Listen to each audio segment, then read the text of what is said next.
Bom dia a todos, mais um encontro maravilhoso, né, do nosso Cultura em Páginas para falar de literatura. Hoje eu quero apresentar aos nossos ouvintes um presente, é um presente, porque há determinados livros que a gente não pode chamar de livro, né? São presentes dos deuses para nós. Eu estou aqui em mãos com um livro muito fino, pequenininho, mas primoroso. É o livro chamado Elogio da Literatura. É do Mário Vargas Llosa. Ele ganhou o Nobel de Literatura. E eu estou com um livro em que ele faz o discurso de posse, né? Então ele ganhou o Nobel de Literatura. E aqui está o discurso que ele fez. E ele conta algumas coisas bem interessantes. Então o editor é Rodrigo Simonsen. O tradutor é Léo Fernandes, o revisor é o Luigi Sassaroli e a editora é a editora Simonsen. É um livro curto, eu achei por acaso numa livraria, né, que eu adoro fuçar livrarias, e é um livro que a gente lê de uma sentada, tá? O Prêmio Nobel de Literatura de 2010 é concedido ao escritor peruano Mário Vargas Llosa, por sua cartografia das estruturas do poder e sua representação incisiva da resistência, revolta e derrota do indivíduo. Então vamos lá. Olha como o livro é delicioso. Começa com entrevista por telefone. Entrevista por telefone com Mário Vargas Llosa, logo após o anúncio do Prêmio Nobel de Literatura em 2010, a 7 de outubro daquele ano. O entrevistador é Adam Smith, editor-chefe do site nobelprize.org. Mário Vargas Llosa. Alô, Adam Smith. Oi, alô, é o Mário Vargas Llosa. Eu vou omitir os nomes porque vocês já sabem quem está falando. O Mário Vargas Llosa e o Adam Smith. Então vamos lá. Mário Vargas Llosa. Alô, alô, oi, alô, é o Mário Vargas Llosa? Sim, quem fala? Oi, olá, meu nome é Adam Smith, estou ligando da parte do site do Prêmio Nobel em Estocolmo. Meus parabéns pela notícia da premiação. Ah, então é verdade mesmo? Risos. Sim, é verdade sim.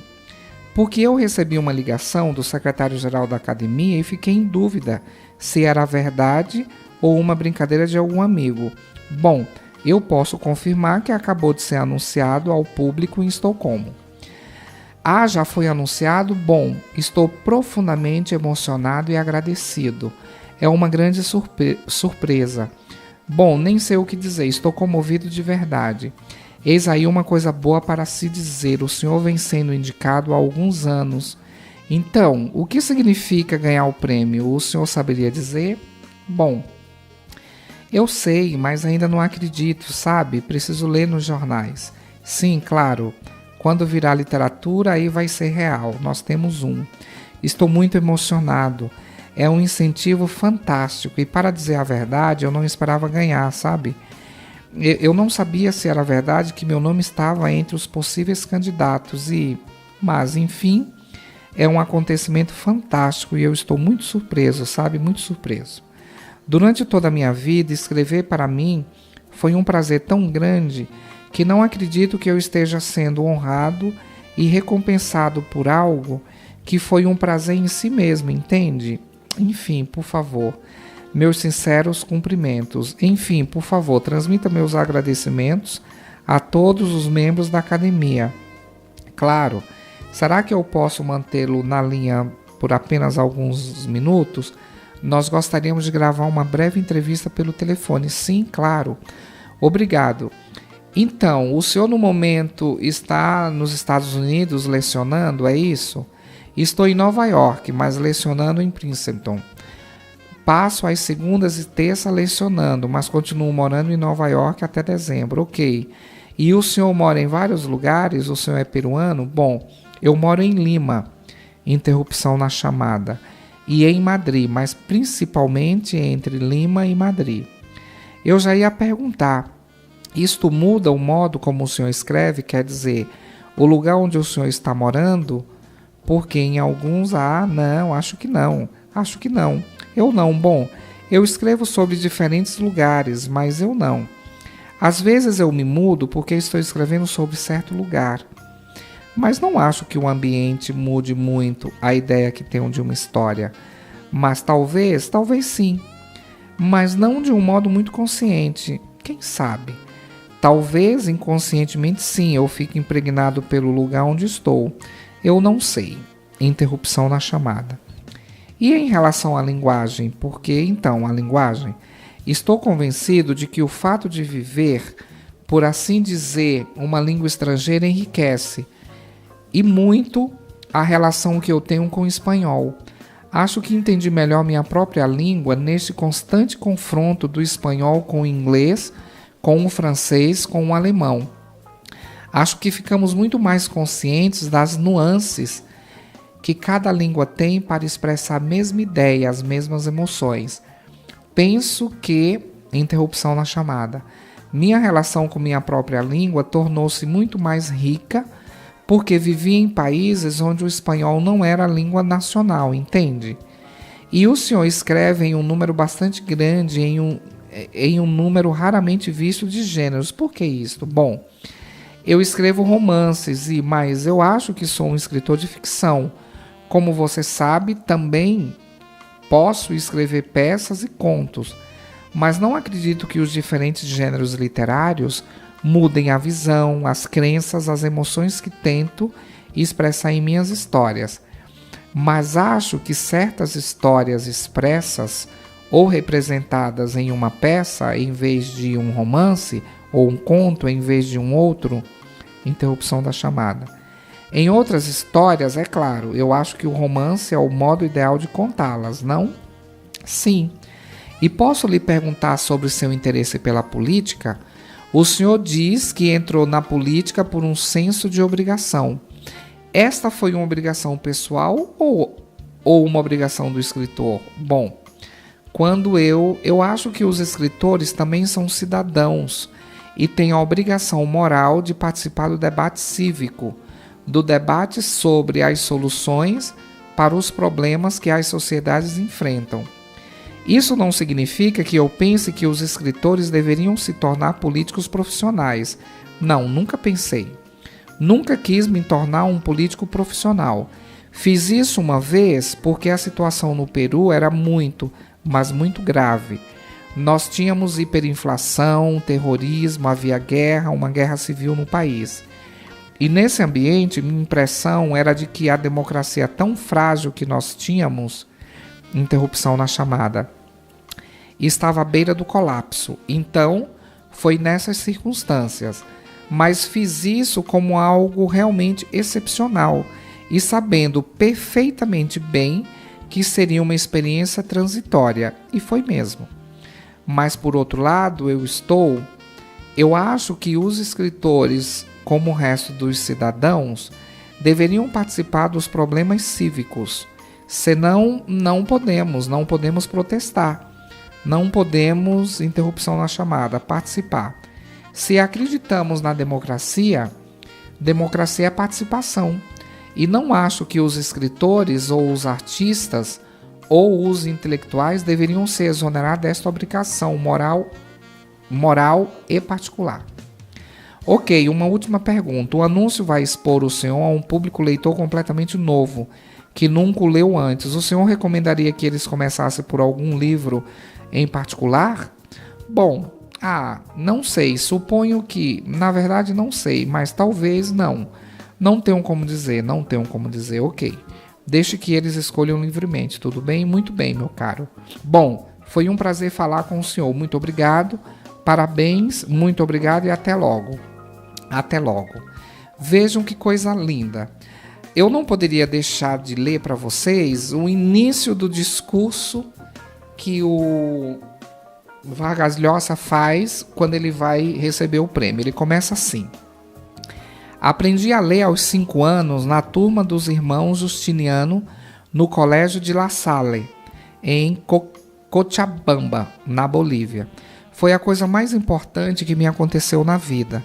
Quase 70 anos depois, lembro claramente de como a magia de traduzir as palavras dos livros em imagens enriqueceu minha vida, quebrando as barreiras do tempo e do espaço e me permitindo viajar 20 mil léguas submarinas com o capitão Nemo, lutar com D'Artagnan, Athos, Porthos e Aramis, contra as intrigas ameaçando a rainha nos tempos do misterioso cardeal Richelieu, ou me arrastar pelos esgotos de Paris, transformando em Jean Valjean, com o corpo inerte de Marius às costas. A leitura transformava os sonhos da vida e a vida em sonhos e colocava o universo da literatura ao alcance do pedacinho de gente que eu era. Minha mãe me disse que as primeiras coisas que escrevi eram continuações das histórias que eu lia, porque eu ficava triste quando elas acabavam ou porque eu queria mudar o final delas. E talvez tenha sido isso o que passei a vida fazendo sem perceber, prolongando no tempo enquanto crescia, amadurecia e envelhecia as histórias que encheram minha infância de entusiasmo e aventura. Queria que minha mãe estivesse aqui, ela, que muitas vezes se comovia e chorava lendo os poemas de Amado Nervo e Pablo Neruda, e também meu avô Pedro, que tinha um nariz grande, uma calva reluzente e elogiava meus versos, e o tio Lúcio, que tanto me incentivou a que me dedicasse de corpo e alma a escrever, muito embora a literatura naquele tempo e lugar compensasse tão mal a seus devotos. Durante toda a minha vida, tive pessoas assim a meu lado, pessoas que me amavam, que me encorajavam e me contagiavam com sua fé quando eu tinha dúvidas. Graças a elas e sem dúvida a minha obstinação e alguma sorte, eu consegui dedicar boa parte do meu tempo a esta paixão, vício e maravilha que é escrever, que é criar uma vida paralela onde podemos nos refugiar contra a adversidade que torna natural o extraordinário e extraordinário o natural, que dissipa o caos, torna belo o feio, eterniza o momento e torna a morte um espetáculo passageiro. Escrever histórias não foi fácil. Ao se transformar em palavras, os projetos murchavam no papel e as ideias e imagens desfaleciam. Como reanimá-los? Felizmente, lá estavam os mestres, para que eu aprendesse com eles e seguisse seus exemplos. Flaubert me ensinou que o talento é disciplina severa e grande paciência.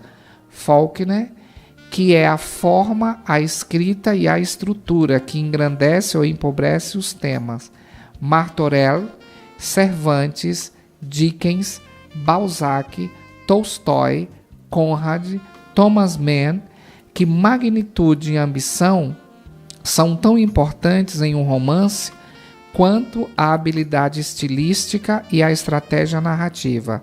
Sartre, que as palavras são atos, que um romance, uma peça ou um ensaio comprometidos com o presente e com as melhores escolhas podem mudar o curso da história.